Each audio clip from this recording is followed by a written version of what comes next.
Le premier malheur est passé, voici que 2 malheurs vont encore arriver. Le 6e ange sonna de la trompette, et j'entendis une voix venant des 4 cornes de l'autel d'or qui est devant Dieu.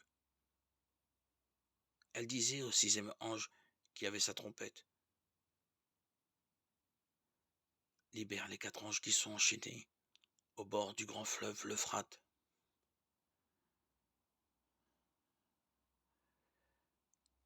Alors furent libérés les 4 anges qui étaient préparés pour cette heure, de ce jour, de ce mois, de cette année, afin de tuer un tiers de l'humanité.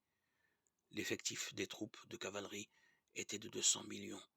J'ai entendu ce chiffre, et ainsi dans ma vision j'ai vu les chevaux et ceux qui les montaient. Ils avaient des cuirasses couleur de feu, d'hyacinthe et de soufre. Les têtes des chevaux étaient comme des têtes de lions, et de leur bouche sortait du feu, de la fumée et du soufre. Par ces 3 fléaux fut tué un tiers de l'humanité. Le feu, la fumée et le soufre sortant de leur bouche.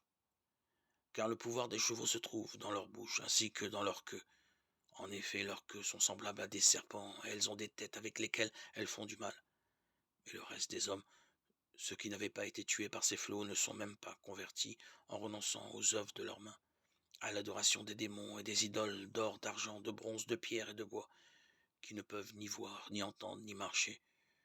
Ils ne se sont pas convertis en renonçant à leur meurtre, ni à leur sorcellerie, ni à leur débauche, ni à leur vol. Apocalypse 9, 12, 20.